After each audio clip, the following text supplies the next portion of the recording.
Hi viewers, welcome to my channel Avani's World. Gurur Brahma, Gurur Vishnu, Gurur Devo Maheshwaraha, Guru Sakshat Parabrahma, Tasmai Shri Gurave Namaha, Matru Devo Bhava, Pitru Devo Bhava, Acharya Devo Bhava, Sri Matre Namaha. Sri Vishwavasu Nama Samvatsaram, Uttarayanam, Shravanamasam, Varsha ఋతువు ఈరోజు అష్టమి శనివారం అండి. శ్రావణ శనివారము. ఈరోజు శ్రీకృష్ణ జన్మాష్టమి అండి. అందరికీ కూడా శ్రీకృష్ణ జన్మాష్టమి శుభాకాంక్షలు. ఇక ఈరోజు మంత్రబలం. హరే కృష్ణ కృష్ణ కృష్ణ హరే హరే, హరే రామ రామ రామ హరే హరే, హరే కృష్ణ కృష్ణ కృష్ణ హరే హరే, హరే రామ రామ రామ హరే హరే. కృష్ణం వందే జగద్గురుం, కృష్ణం వందే జగద్గురుం. ఇక ద్వాపర యుగం నుంచి మనం శ్రీకృష్ణ వారి జన్మించిన రోజును ఆచరిస్తూ వస్తున్నామండి. పూర్వపు రోజుల్లో రాజులు మాత్రమే, గొప్పవారు మాత్రమే ఆచరించేవారు. కానీ శ్రీకృష్ణ జన్మం గురించి అందరికీ తెలియాలనే ఉద్దేశంతో ప్రజలను కూడా రాజులు భాగస్వామ్యం చేశారు. ఈ ముందుగా శ్రీకృష్ణ జన్మాష్టమిని ఆచరించింది యశోదాదేవి. ఆ తర్వాత 2వ సంవత్సరం యశోదానందనులు బృందావనంలో జరిపించారండి. బృందావనంలో రాధాదేవి ఉంటుంది. అక్కడ రాధాదేవికి చిన్న వయసులోనే దృష్టిలోపం ఉండడం వలన శ్రీకృష్ణుడు రాధాదేవిని ముట్టుకోగానే ఆ దృష్టిలోపం అంతా పోతుంది అండి. ఇక పూర్వం రోజుల్లో మధుర రాజ్యం అని ఉండుండే. మధుర రాజ్యంలోనే మనకి గోకులము ఊరు, అలాగే బృందావనము అనే గ్రామం, 2 వేర్వేరు గ్రామాలండి. గోకులంలో శ్రీకృష్ణుడు నందనులు ఉండేవారు, గోవులను కాచుకుంటూ ఉండేవారు వారు. అలాగే బృందావనంలో రాధాదేవి తల్లిదండ్రులు ఉండేవారు. ఈ బృందావనం అనేది కంసుని ఆధీనంలోనే ఉంటుంది అండి. అలాగే గోకులం కూడా అలాగే ఉంటుంది. కాకపోతే శ్రీకృష్ణుడిని అక్కడ ఉన్నట్టుగా తెలియకుండా అందరూ జాగ్రత్తగా పెంచారు. కంసుని వధ తర్వాత ద్వారక ఏర్పాటు అనేది జరుగుతుంది అండి. అన్ని శక్తులు కూడా బృందావనం పైకి, మధురా రాజ్యం పైకి యుద్ధానికి వస్తాయి. సో ప్రజలను కాపాడడం కోసం అప్పటికప్పుడు శ్రీకృష్ణుడు సముద్రం పైన ద్వారకా నగరాన్ని ఏర్పాటు చేసి రాత్రికి రాత్రే ప్రజలను అక్కడికి షిఫ్ట్ చేసేస్తారు. ఆ తర్వాత శత్రు సైన్యాలు వచ్చినా కూడా ప్రజలు ఎవరు ఉండరు. ఇక మనం గమనించినట్లయితే ఇక్కడ ఈ ప్రపంచంలోనే అత్యంత పురాతనమైన దేవాలయాలు ఏవైనా ఉన్నాయి అంటే కృష్ణ దేవాలయాలు మాత్రమే అండి. మనం ఎప్పుడైనా కూడా కృష్ణ దేవాలయాలకి వెళ్తే పాజిటివ్ ఎనర్జీ వస్తుంది అండి. ఎందుకంటే పురాతన దేవాలయాలు కాబట్టి. కృష్ణుడు అంటే ధైర్యం, కృష్ణుడు అంటే నమ్మకం, కృష్ణుడు అంటే ఆత్మవిశ్వాసం, కృష్ణుడు అంటే ప్రేమ, కృష్ణుడు అంటే కరుణ, కృష్ణుడు అంటే సర్వదా రక్షణ, కృష్ణుడు అంటే మన జీవితం, కృష్ణుడు అంటే కుటుంబం, కృష్ణుడు అంటే పంచభూతాలు, అలాగే కృష్ణుడు అంటే మన జననం, కృష్ణుడు అంటే మన మరణం. సో అందుకనే కృష్ణం వందే జగద్గురుం అని ఎప్పుడు మనం స్మరించుకుంటూ ఉండాలి అండి. ఇక శ్రీకృష్ణ జన్మాష్టమి రోజు శ్రీకృష్ణ జన్మ రహస్యం గురించి తెలుసుకుందాం. శ్రీకృష్ణుడు జన్మించిన రోజు దుర్వాస మునులు, అత్రి మహామునులు వచ్చారండి. అష్టమి రోజు శ్రీకృష్ణ జన్మ రహస్య కథను ఎవరైతే వింటారో వారికి వాసుదేవుని పూజించినంత పుణ్యఫలం లభిస్తుంది అనే వరాన్ని ఇస్తారు.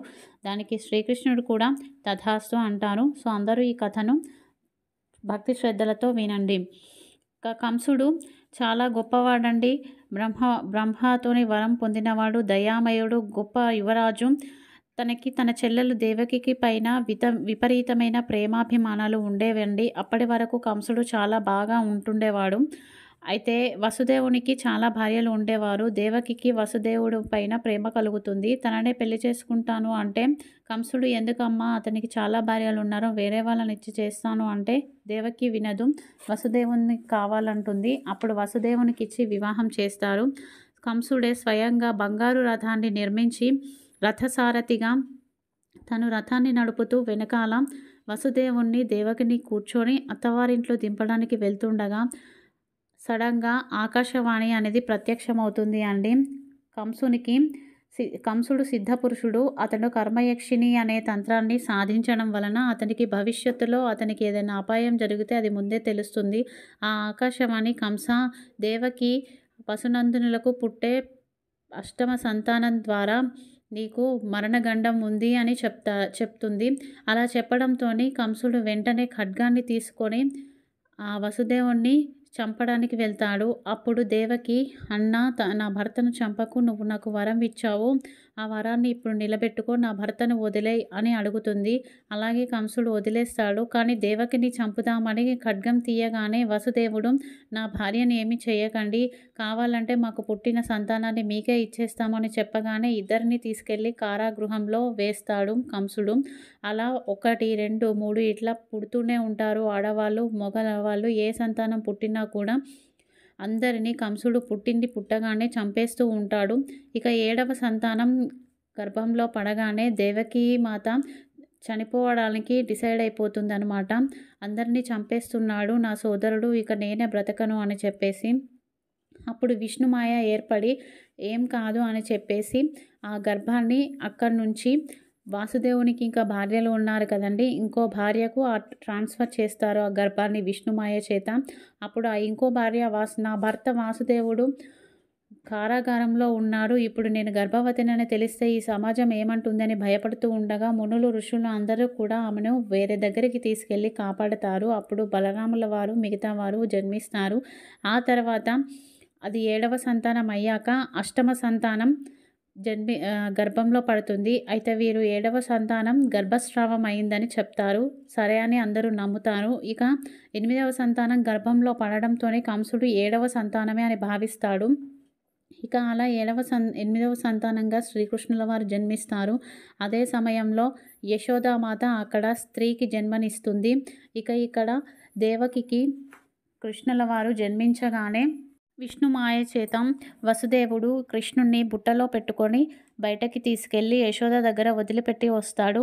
ఇదంతా విష్ణుమాయ చేత జరుగుతుంది అండి. భీకరమైన వర్షం కురుస్తూ ఉంటుంది. ఆ వర్షంలోనే తీసుకెళ్తాడు. అలాగే అక్కడ యశోదకు పుట్టిన ఆడ సంతానాన్ని తీసుకొచ్చి ఇక్కడ దేవకి దగ్గర పెడతాడు. ఇక కంసుడికి ఈ విషయం తెలియగానే ఆ బిడ్డను చంపడానికి, ఓకే 8వ సంతానం మగ సంతానం అని చెప్పారు కదా, ఇది 7వ సంతానం ఆడబిడ్డనే అని చెప్పేసి చంపడానికి తీసుకెళ్తుంటే ఆమె అశరీరవాణిగా అయి, కంస, నేను ప్రకృతి మాతను, నేను దైవశక్తిని, నీ ఆటలిక సాగవు, నీకు త్వరలో మరణగండం ప్రాప్తిస్తుంది అని చెప్పి మాయమైపోతుంది. కంసుడికి ఎంత తెలుసుకుందామన్నా ఏది అర్థం కాదు. చివరికి అతను చనిపోయే టైంలో అతనికి అర్థమైపోతుంది. ఈ విధంగా శ్రీకృష్ణుని యొక్క జన్మం అనేది జరిగింది అండి. ఇక రేపు ఉదయం పూజ. ఈరోజు ఎవరైతే శ్రీకృష్ణ జన్మాష్టమిని ఆచరించి జాగరణ చేసి రేపు ఉదయం పురుషహోక్త హోమాన్ని చేసేసి గోపూజ చేసి ఆ గోవుకి పండ్లు పలహారాలు అన్నీ పెట్టేసి గోదానం చేయాలి అని చెప్తారండి. అది ఈ రోజుల్లో కుదరదు కాబట్టి రేపు గోమాతకు 5 ప్రదక్షిణలు చేయండి. అలాగే ఇంట్లో వెండి గోవును పూజించినా కూడా ఈరోజు జన్మాష్టమిని ఆచరించిన పుణ్యఫలం అనేది మనకి లభిస్తుంది. ఇక ఈరోజు యోగక్షేమం అండి. కష్టాల నుండి బయటపడడం కోసం ఈరోజు ఇంటి బయట కానీ, పూజ గదిలో కానీ, తులసి కోట ముందు కానీ తమలపాకుల పైన వెన్న రాసి దానిపైన మట్టి ప్రమిదల్ని పెట్టి దీపారాధన చేయండి. దీని ద్వారా ఆ వెన్న ఎలా కరిగిపోతుందో అలాగే మన కష్టాలు కూడా కరిగిపోతాయి.